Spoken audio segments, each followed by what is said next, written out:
अस्सलाम वालेकुम, नमस्कार, सत श्री अकाल एंड गुड इवनिंग। मैं हूं अर्ज़ काज़मी और आप देख रहे हैं पॉइंट ऑफ व्यू। हमें जी जॉइन किया है साजिद ताड़ साहब ने, बहुत शुक्रिया सर कि आज आप आए हैं। Thank you thank you.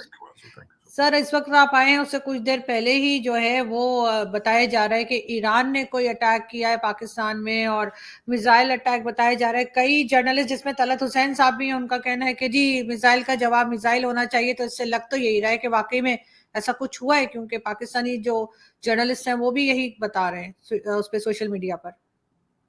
पहले तो मैं वो अपने जर्नलिस्ट भाइयों साहब से पूछना चाहता हूं, भाई टीटीपी के कितने मिसाइलों के जवाब दिए हैं अभी तक आपने? हम्म। अंदर घुस के वो मार रहे हैं आपके फौजियों को, पुलिस वालों को मार रहे हैं, तो कितना जवाब दे दिया आपने? चले मैं बताना चाहूंगा बात, अभी तक ये बात है, बात जरूर एपी एपी ने और रॉयटर्स ने इसको किया है। अभी अमेरिकन मीडिया इसके ऊपर खामोश है अभी तक। वो उसको भी मैंने पढ़ने की, बड़ा डिटेल में पढ़ने की कोशिश की। एपी भी ये कहता है कि जैश ए अदल एक ऑर्गेनाइजेशन है जो पाकिस्तान ईरान के बॉर्डर में पाकिस्तान के एरिया से वो जो है वो ऑपरेट की जाती है। सुन्नी ऑर्गेनाइजेशन है। उन्होंने ये करके एक क्वेश्चन मार्क दे दिया है क्योंकि ईरानी शिया है, शायद वो सुन्नी शिया का कोई उनका पहले ही कोई कॉन्फ्लिक्ट एक दूसरे के साथ चल रहा है। लेकिन उसके साथ मैं ईरान के बारे में जरूर वाकई ये कहूंगा कि ईरान का इस वक्त दुनिया में बहुत बड़ा रोल अदा कर रहे हैं। ईरान जो है, उन्होंने उनके अपने मीडिया ने टेलीवाइज किया है कि इराक और सीरिया के ऊपर उन्होंने अटैक किया है। इराक के अंदर एक अरबील जगह है जो कुर्दिस्तान के एरिया में आती है। इराक के अंदर इराक और कुर्दिस्तान, वहां पे उन्होंने मिसाइल मारे हैं और उन्होंने क्लेम किया है कि ये जहां पे हमने मिसाइल मारे हैं, मुसाद इजराइल की जो इंटेलिजेंस एजेंसी है, वहां उनका हेडक्वार्टर था। फिर जो मसरूर बारजानी जो कि कुर्दिस्तान के प्राइम मिनिस्टर हैं, उन्होंने उसके बारे में प्रेस कॉन्फ्रेंस की। उन्होंने कहा है कि हमारा भाई ईरान के साथ कोई कॉन्फ्लिक्ट नहीं है, उन्होंने क्यों हमला ये किया है, ये वो किसी कुर्दिस्तान के जो शहरी हैं उन्होंने भी ये कंफर्म ये जरूर किया है कि वहां पे अटैक हुआ है और वहां पे लोग मारे गए हैं। और ये भी वहां से खबरें आ रही हैं कि वहां पे कुर्दिस्तान की एजेंसी का हेडक्वार्टर, वहां पे हेडक्वार्टर या उनका कोई ऑफिस वगैरह। इराक इसके ऊपर बड़ा अपसेट हुआ है। इराक ने ईरान के डिप्लोमेट को बुलाया है, उनसे बात की है और 6 से 7 मिसाइल मारे वहां पे उन्होंने अरबील के अंदर। दूसरा अटैक उन्होंने जो सीरिया के अंदर किया है, अकॉर्डिंग टू ईरान, वो कहते हैं हमने आइसिस के ऊपर किया है और वो बदला लिया है उन्होंने जनरल सुलेमानी, जो कि उनके जो उनकी बरसी के ऊपर जो 2 सुइसाइड अटैक हुए थे, तो ईरान ने कहा था कि हम 7 दिन के अंदर अंदर इसका बदला लेंगे। लेकिन ईरान जो है उसका अगर इन्फ्लुएंस देखा जाए तो जिस तरीके से इराक के अंदर उनका इन्फ्लुएंस है, जिस तरीके से उनका सीरिया के अंदर इन्फ्लुएंस है, फिर लेबनान में है, फिर इस वक्त भी गाजा की जंग की चाबियां उनके हाथ में है ईरानियों के। अब इस वक्त डॉक्टर जयशंकर साहब का दौरा, अगर कई लोग अब इस पे भी स्पेकुलेट करेंगे, इसके ऊपर भी अपने मफरूजे और इसके ऊपर भी मेरे कई जो एंकर भाईजान है वो गुस्सा करेंगे, कहेंगे जी डॉक्टर जयशंकर ने उनको कहा था भाई इधर भी मिसाइल मार दो पाकिस्तान पे। ठीक। हाँ, मैं ये जरूर कहूंगा, मैंने वो प्रेस कॉन्फ्रेंस सुनी है डॉक्टर जयशंकर साहब की और ईरान के फॉरेन मिनिस्टर की जो उन्होंने की है, उसके अंदर डॉक्टर जयशंकर साहब ने दहशतगर्दी का, टेररिज्म के बारे में उन्होंने बात की है। सर, कहा भी यही जा रहा है कि कोई टेरर ऑर्गेनाइजेशन है जिसके हेडक्वार्टर्स के ऊपर ये अटैक किया गया है। हाँ, वो मैंने बताया ना कि वो कहते हैं कि जो वो रॉयटर और जो एपी है, उन्होंने कहा है कि जैश ए अदल है ऑर्गेनाइजेशन, सुन्नी ऑर्गेनाइजेशन है जिनके ऊपर अटैक किया गया। अगर देखिए, खुल के भी अभी तक ये बताया नहीं कि कौन सा मिसाइल था, किस साख्त का था, कहाँ का बना हुआ था, किस टाइम पे। और सुना है, कहते हैं ईरान के किसी वेबसाइट पे था पहले, उनकी स्टेट वेबसाइट पे, फिर उन्होंने उस पर उससे रिमूव कर दिया उसको। लेकिन अभी कुछ दिनों में पता चल जाएगा। लेकिन चले, इसी में जब बात हो रही है डॉक्टर जयशंकर साहब के ईरान के दौरे की, तो इसी इसी हवाले से इस बात को भी आगे चलाते हैं कि उनकी ना सिर्फ उनसे फॉरेन मिनिस्टर के साथ प्रेस कॉन्फ्रेंस और मीटिंग, बल्कि इब्राहिम रईसी के साथ भी उनकी मुलाकात हुई और उसमें उन्होंने बिलखसूस वो एमकेवी प्लाट जिसके ऊपर वो हमला किया गया था शिप के ऊपर, उसके ऊपर भी उन्होंने अपनी रिजर्वेशन का इजहार किया है। हालांकि पब्लिकली उन्होंने, किसी ने नहीं कहा कि ये आइदर कोई ईरानी बेस ऑर्गेनाइजेशन थी, किसी ने मारा, लेकिन उन्होंने कहा है कि हमें कंसर्न है कि रेड सी में होती जो है वो हमारे जहाजों को ना छेड़े। उन्होंने ये बात उनसे की है लाजमी। दूसरा जो उनकी तरफ से, ईरानियों की तरफ से जो अपना उनका तशवीश का इजहार था, वो उन्होंने कहा है कि हमने चाबहार की लीज दी थी भारत को, लेकिन भारत उसके ऊपर स्पीडी कंस्ट्रक्शन नहीं कर रहा, वो करनी चाहिए उनको। 2018 में लीज पे उन्होंने लिया था, और उसके बाद ये कि अब उसमें ये भी एक स्पेकुलेशन है कि शायद अमेरिका की जो सैंक्शंस थी ईरान के खिलाफ, उसकी वजह से वहां पे काम नहीं ज्यादा हो सका। लेकिन अगर देखा जाए तो उन्होंने कहा कि भारत चाहता है कि चाबहार से वो अपना डायरेक्ट जो ट्रेड है अफगानिस्तान में एक्सेस अपनी करे, वहां ये उनके लिए दैट इंपॉर्टेंट, जो मेरे ख्याल में। अब इसी हवाले से देखते हैं कि ईरान इस वक्त काफी मेरे ख्याल से इस वक्त सारा जो इस वक्त मिडिल ईस्ट के अंदर और गाजा के अंदर, इसके पीछे स्पॉन्सरशिप सारी ईरान की है। $100 मिलियन तो वो सिर्फ फलस्तीनियों को देते हैं, जिनकी मदद से उन्होंने 500 किलोमीटर की टनल्स जो है वो गाजा के नीचे बनाई। उसके बाद लेबनान में हिजबुल्लाह इनके खर्चे में चलती है। होती जो यमन के अंदर है, मैं जब उसके बारे में पढ़ा था, होती कौन है, ये होती जो है ये उनके फाउंडर का नाम था। सबसे पहले इन्होंने वहां पे जो इसका पहला नाम था, ये शिया जो लोग हैं, शियों का एक फिरका है, उसको कहते हैं जैदी। तो उन्होंने ये ऑर्गेनाइजेशन बनाई थी, इंसारुल्लाह इसका नाम पहले रखा था। और अली अब्दुल्ला साले एक करप्ट वहां पे यमन के रूलर थे। 30 साल उन्होंने हुकूमत की और उन्होंने $30 बिलियन वहां लूटा यमन से। और जो खासकर इनके होती थे, उनका नाम हुसैन होती था। उन्होंने ये सारी ऑर्गेनाइजेशन बनाई। पहले ये एक वेलफेयर ऑर्गेनाइजेशन थी, मजहबी तालीम देते थे। फिर उसके बाद अब्दुल्ला साले जो है वो अमेरिकन सपोर्टर थे, उनकी मदद से इन्होंने कुचलने की कोशिश की मिलिटरीली। तो फिर ये शुमाली यमन से इन्होंने शुरू किया। 2004 में हुसैन होती मारे गए। अब इस वक्त जो चला रहे हैं उसका नाम है अब्दुल मलक होती। उनके छोटे भाई हैं, 40 साल उनकी एज है, और वो कहीं नजर नहीं आते, अंडरग्राउंड अक्सर वो रहते हैं। लेकिन अगर देखा जाए तो रिसेंटली वो और दूसरा, वो इतने ज्यादा खतरनाक क्यों हुए? क्योंकि अब सऊदी अरेबिया ने मुसलसल उनके साथ जंग कर करके मार के उन्हें ट्रेन कर दिया ऑलमोस्ट। तो इस वक्त एक तो वो चाहते हैं कि हमारे पूरे यमन के अंदर हुकूमत हो, और दूसरा इजराइल अपनी जंग फौरन बंद करे जो गाजा के साथ है। ये दो डिमांड्स हैं उनकी। अब लेकिन ये कि अगर आज अगले दिन अमेरिका ने ऑलमोस्ट 100 मिसाइल मारे हैं, टामाहाक मिसाइल के साथ हमला किया है। लेकिन जिस तरह अमेरिकन, आपको पता है, कहते नहीं पहले वार्निंग दे के मारा है कि हम कहां मारेंगे, आप प्लीज घर चले जाएं, हम वहां मार देंगे। तो इस तरह के हमले करते हैं अमेरिकन। जिस तरह आपको पता है अफगानिस्तान के अंदर जंग चल रही थी, हमारे ओबामा साहब के कहते थे जब किसी अफगानी को पकड़ा करो, मोरंडा राइट्स पढ़ा करो कि ये तुम्हारे खिलाफ होल्ड किया जाएगा, तुम्हें वकील का चांस दिया जाएगा। ये इस तरह के लोग हैं अमेरिकन, जो आपको पता है ये जंगे मंगे लड़ने के काबिल नहीं। इस वक्त अगर देखा जाए तो बेचारे बीमार हैं, लाचार हैं, कमजोर हैं, इस वक्त डरते फिर रहे हैं, ईरान से डर रहे हैं। अमेरिकन बहुत डर रहे हैं इस वक्त ईरान से कि कहीं भाई ईरान थप्पड़ ना मार दे। पहले पठान भाइयों ने मारा था, निकाला जलील करके अफगानिस्तान से, कहीं ईरान ना हमारे साथ कर दे। कोशिश की इंडिया को घुसाने की वहां पे, पहले उनको कहा तुम इनके गले पड़ जाओ, वो नहीं पड़े। फिर इंडिया को कहा तुम चाइना के गले पड़ जाओ। लोगों को कहते हैं हमारी जंगें लड़ो, इस तरह तो नहीं लड़ाई, खुद लड़ना पड़ता है। लेकिन इस वक्त बाइडन साहब जो सबसे ज्यादा डर रहे हैं कि कहीं ईरान इसमें ना आ जाए और अमेरिकन सोल्जर ना कोई चला जाए, किसी को फॉरेन सॉइल के ऊपर ले जाना ना पड़े। ये सबसे बड़ा फियर इस वक्त अमेरिकन का ही है। दूसरा, अगर कोई मिसाइल किसी का होतियों को ही लग जाता है, इनके किसी शिप को, इलेक्शन होने वाले हैं, तो फिर वो डेमोक्रेट पार्टी के लिए बड़ा खराब हो जाएगा। हालांकि 3 लाख बंदे दिसंबर में, स्ट्रेंजर्स, जवान लोग, पता ही नहीं कि कहां से आए हैं, वो आ चुके हैं। उनको 5 स्टार होटलों में रख लिया है, उनको खाने वाने दिए जा रहे हैं। और ये डेमोक्रेट ये समझते हैं ये वोटर हैं, रिपब्लिकन ये समझते हैं कि सारे टेररिस्ट हैं। ये इस वक्त चल रहा है। जो क्रिसमस हुई है अभी रिसेंट, उसके ऊपर होमलैंड सिक्योरिटी, जो कि यहाँ पे इंचार्ज है इमिग्रेशन और पुलिस की, उन्होंने अलर्ट दिया था कि हो सकता है कि यहाँ पे कोई दहशतगर्दी का वाकया हो जाए। ये इंतजार कर रहे हैं, इस वक्त हालात ये अमेरिकन इंतजार कर रहे हैं कि कब ये जो लोग 3-3 लाख हर महीने आ रहे हैं, कब ये आके अपना असली रंग दिखाएंगे। ये इस वक्त चाह रही। रिपब्लिकन कहते हैं ये टेररिस्ट हैं, इनको रोको, ये नशे लेके आ रहे हैं, ड्रग्स ले रहे हैं। डेमोक्रेट ये समझते हैं ये सारे हमारे वोटर हैं, और वो ये समझते हैं कि इसी स्पीड से आते रहे, 3 लाख बंदा हर महीने अगर आए तो 2 साल में जो है अमेरिका वो वन पार्टी रूल बन जाएगा, सारे डेमोक्रेट हो जाएंगे, रिपब्लिकन खत्म हो जाएंगे। यहाँ पे ये चल रहा है आजकल। उसके बाद रिसेंटली 2-3 खबरों के बारे में बात जरूर करना चाहूंगा आरजू, कि आपके ऊपर मेरे ऊपर सिर्फ एक ही ब्लेम लगाया जाता है।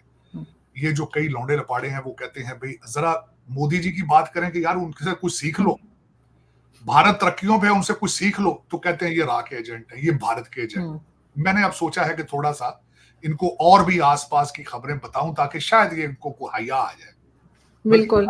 इनको मैं आज ये बताना चाहूंगा कि कल परसों में जब एक पढ़ रहा था बांग्लादेश के हवाले से, हसीना माजदा के क्या प्रोग्राम लेकर, तो मैंने कंपेयर किया पाकिस्तान के हवाले से, और शर्मिंदगी के अलावा कुछ भी नहीं है। मैं अगली खबर जो सऊदी अरेबिया से पहले ये बताना चाहूंगा, बांग्लादेश की जीडीपी इस वक्त 416 बिलियन है, आपकी 341 बिलियन है। आपकी उनकी पॉपुलेशन 172 बिलियन है, आपकी 241 है। उनकी एक्सपोर्ट 49 बिलियन की है, आपकी उनकी एक्सपोर्ट 59 बिलियन की है, आपकी 40 बिलियन की है। जीडीपी ग्रोथ उनकी 5.6% है, आपकी 0.5%। बिल्कुल। इन्फ्लेशन रेट, हालांकि वो बहुत आजकल क्रिटिसाइज किया जा रहा है कि वहां बहुत महंगाई है, उनकी 9.4% इन्फ्लेशन है, आपका 30%। बांग्लादेश की पर कैपिटा इनकम जो है, गरीब अभी मुल्क है, $2457 पर कैपिटा उनकी इनकम है, आपकी $1505। उनका लिटरेसी रेट 74% है, आपका लिटरेसी रेट 62% है। हालांकि आपका लिटरेसी रेट चेक करने के लिए क्या पूछा जाता है कि जो बंदा सिर्फ सिग्नेचर कर सकता है, चाहे अपना नाम ना लिख सकता हो, कागज पकड़ के इस तरह कर दे, वो कहते हैं ये पढ़ा लिखा है। तो सारे के सारे, क्योंकि देखे ना आपका स्टैंडर्ड, मैं लिटरेसी रेट यहां से चेक करूंगा कि आपके हर लीडर को कौम से कम्युनिकेट करने के लिए उर्दू में ट्वीट करना पड़ता है, इंग्लिश पढ़ने की सलाहियत नहीं रखते, ये लिटरेसी नहीं है इनकी। बिल्कुल। मैं इसको नहीं मांगूंगा ये 62% भी आपके पढ़े लिखे, 2% कर लें तो फिर हो सकता है, 60 तो हमारे। अब अगली जो खबर आज की सबसे बड़ी खबर है, जो 2 खबरें हैं, एक तो हमारे जो काकड़ साहब हैं जिनका नाम घड़े में से निकला था, किसी ने निकाला था घड़े में से, उनकी लॉटरी निकली थी कि यार जहाज अगले 6 महीने 1 साल के लिए जहाज तुम्हारा है, जहां मर्जी जाओ। उसके बाद वो इब्ने बतूता बन गए थे, वो स्विट्जरलैंड चले गए। हुकूमत ये कह रही है कि वहां से कारोबार लेके आएंगे। मुझे किसी ने बताया कि वो घड़ियां और चॉकलेट खरीदने गए वहां से। किसके लिए सर? चॉकलेट तो खैर मुझे दे सकते हो अगर देना चाहे। और अपनी भाई स्विट्जरलैंड की घड़ियां मशहूर है और वहां का चॉकलेट मशहूर है। अपनी बीवी और बच्चों के लिए चॉकलेट और अपने लिए घड़ी लेंगे। वो उनको बचपन से शौक था, कहते थे मैं स्विस मेड घड़ी लूंगा, बचपन से शौक था, अब्बू मैं स्विट्जरलैंड की घड़ी लूंगा, चले गए। मुझे किसी ने कहा है कि वो वहां पे जी पाकिस्तान के लिए बिजनेस लेने गए, और यार घर में बम पड़ रहे हैं यार, सुसाइड अटैक हो रहे हैं, टीटीपी घुस के मार रहा है, यहाँ कौन आके कारोबार करेगा? लोग अब ईरान ने भी मारना शुरू कर दिया सर टीटीपी के साथ। भाई यहाँ से लोग जिंदा बच के भाग रहे हैं यहाँ से, तो आप कहते हैं यहाँ कारोबार लेकर आए। वो तो जहाज में घूमने गए हैं, कहते हैं यार दर हकीकत मुझे एक और भी किसी ने बताई है कि इनको बचपन में शौक था बर्फबारी देखने का, और कहते थे मैं खुद तो स्कीइंग नहीं कर सकता, मैं लोगों को देखूंगा किस तरह करते हैं। चले गए फिर वहां पे। अब वहां पे एम्बेसी, पाकिस्तान एम्बेसी उनको ले जाएगी, स्कीइंग कराएगी, चॉकलेट लेकर देगी 2 डब्बे और एक घड़ी तोहफे में देंगे, ये अगली फ्लाइट पकड़ के वापस अपना जहाज लेकर गए, चाहे रास्ते में पेट्रोल खत्म हो जाए, लेकिन चले, शौक था भाई, शौक पूरा करना चाहिए भाई। जब आपका वो कहते हैं ना हाथ पड़ जाए, दोबारा किसने वजीर आजम बनाना है? दोबारा इनके पूरे खानदान में से कोई नहीं बने। इनका सुना F11 में रहायशन के पड़ोसी को नहीं पता ये कौन है। सर मैं भी F11 में रहती हूँ, मुझे नहीं पता ये कहाँ है। भाई मैंने खुद पहली दफा लफ्ज काकड़ मैंने जिंदगी में पहली दफा सुना, ये काकड़ क्या चीज है पता पहली दफा चला यार, आज तक नहीं मैंने नाम सुना ये काकड़। और ऐसा लीडर बनाया। वो सुना कुछ और भी 5-7 लोग ये क्वेटे से बुला के यहाँ इस्लामाबाद में आबाद कराए गए थे। हमारे एक बहुत बड़े फाते थे इस एरिए के, जनरल फैज साहब के, उनके ये कई थे उन जो लेकर आए थे क्वेटा से। उनको लोग क्वेटे में भी कोई नहीं जानता, उनको लेके आए थे 10-15 लोगों को, ज्यादातर को उन्होंने सेनेटर बना दिया था। ये भी सेनेटर बने थे। सुना बरतानिया पढ़ने गए थे, पढ़ के नहीं आए वहां से, बगैर डिग्री के वापस आ गए थे। चले ठीक, घूमे फिरे भाई। स्विट्जरलैंड बहुत अच्छी जगह है, बहुत अच्छी जगह।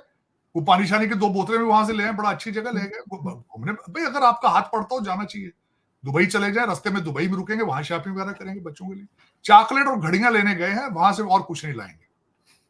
जो अगली खबर आपको बताना चाह रहा हूं, जो सबसे बड़ी डैवो के हवाले से जब मैंने बात की, जो स्विट्जरलैंड के अंदर आज जो तहलका खेज खबर और सबसे ज्यादा जो आई है वो ये है कि सऊदी अरेबिया के प्रिंस, जो फॉरेन मिनिस्टर हैं, prince Faisal bin Farhan Al Saud, foreign minister of Saudi Arabia, उनसे ये क्वेश्चन किया गया और वहां पे वो इकोनॉमिक्स, वर्ल्ड इकोनॉमिक फोरम में बैठे थे। उन्होंने कहा अगर इजराइल फलस्तीन को स्टेटहुड दे देगा तो हम इसको एक्सेप्ट कर लेंगे, कंप्रीहेंसिव इसके ऊपर उन्होंने कहा है कि जी हम इसके साथ एग्रीमेंट करेंगे कि हम इजराइल को रिकॉग्नाइज करेंगे, और उन्होंने कहा इससे इजराइल के दरवाजे पूरे मिडिल ईस्ट में खुल जाएंगे।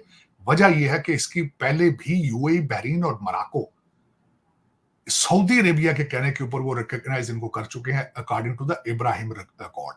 और फिर वो उनकी जो आज जो उसके बारे में मैं खबर पढ़ रहा था तो उसके ये लिखा ये था, वाकई ये बात ठीक है, क्योंकि सऊदी अरेबिया के अंदर हरमैन है, मस्जिद नबवी है, वहां खाना काबा है, तो मुसलमानों की बिल्कुल ओपिनियन चेंज हो जाएगी। और कई और ममालिक, पाकिस्तान तो इसी खुशी में रिकॉग्नाइज कर लेगा, ऑफ कोर्स जाहिर है कि सऊदी अरेबिया का है, वो तो कहेंगे, सीटी मारेंगे, हाँ भाई साइन कर दो भैया, तो आपने तो फौरन कर देना, लेकिन और मुल्क भी कहीं करेंगे रिकॉग्नाइज सऊदी अरेबिया के पीछे। दूसरी खबर ये थी। तीसरी खबर और आखिरी खबर ये मैं बताना चाहूं, बहुत मजे की खबर है। आज मुर्शद पेश हुए जब तोशा खाना के केस में, तो सुना है वहां पे काले जादू ने असर दिखा दिया, जज बशीर बीमार होकर गिर गए वहां पे, सुना बेहोश। मुर्गे काम आए ना, मुर्गे उर्गे काटे होंगे। हम वो काले बकरे कहते हैं जी, जमान पार्क में, खैर बकरे तो आजकल मिल नहीं रहे, मुर्गी ही उन्होंने खा, और सुना है 2 किलो मिर्चें जला दी उन्होंने। जो जज मोहम्मद बशीर थे उनका ब्लड प्रेशर बढ़ गया, गिर गए वो। तो पीटीआई वालों ने कहा भी पीरनी जिंदाबाद, पीरनी जिंदाबाद। और फिर जज बशीर साहब को अपने घर इस्लामाबाद ले जाके उन्होंने कहा इनको मालिश वालिश करें, इनकी ब्लड प्रेशर, पानी वानी पिलाएं इनको। वो कुछ थोड़ी सी उनकी तबीयत ठीक हुई, लेकिन इसको लिखा जा रहा है जादू सर चढ़ के बोल रहा है। सर यही हाल है इनका। लेकिन बहरहाल इलेक्शन में तो आते हुए दिखाई नहीं दे रहे कि इमरान खान या उनकी पार्टी का कोई खास आगे बढ़ पाएगा, जिस जो हाल है। उनको उन्होंने अली अमीन गंडासपुर को बोतल दी है उन्होंने, जो इंतखाबी निशान है उस पर सुना बड़े नाराज है। किसी को बोतल मिल रही है, किसी को जूता मिल रहा है, किसी को थप्पड़ मिल रहा है, किसी को कुछ मिल रहा है।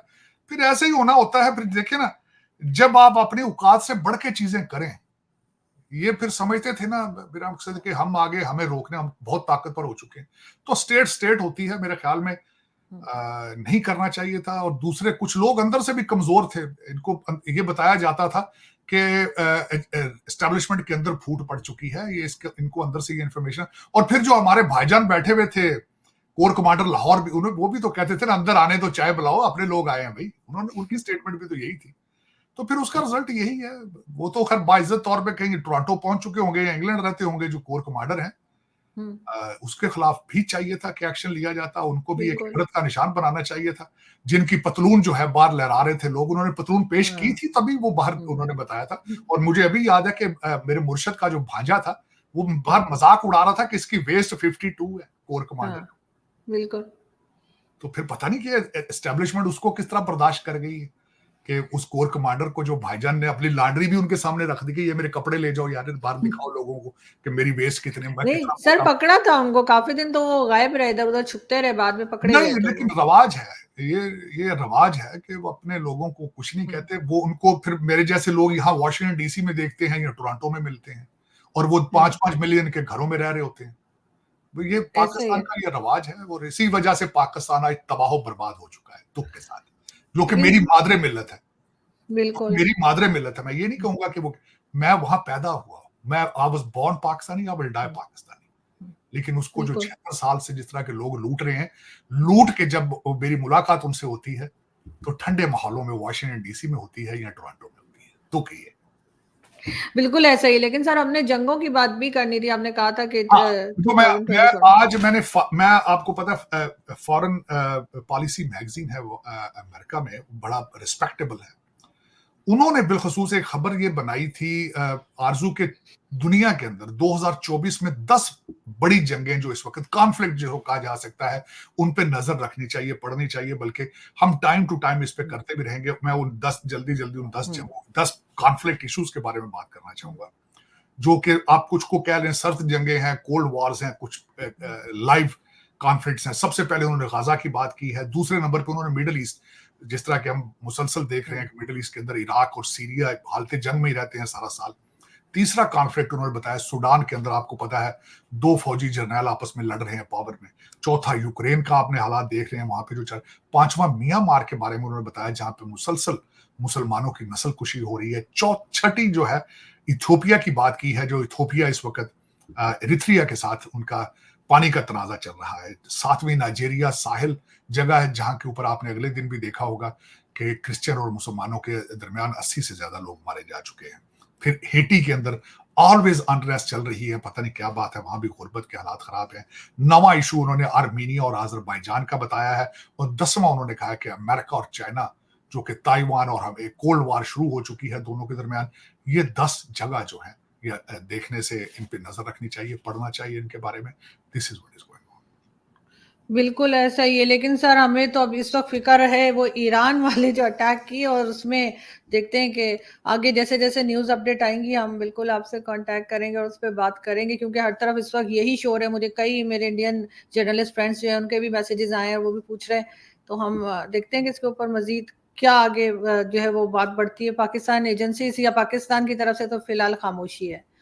बहुत शुक्रिया सर कि माय आपने आज प्लेजर। ज्वाइन किया। Thank you so much. Thank you.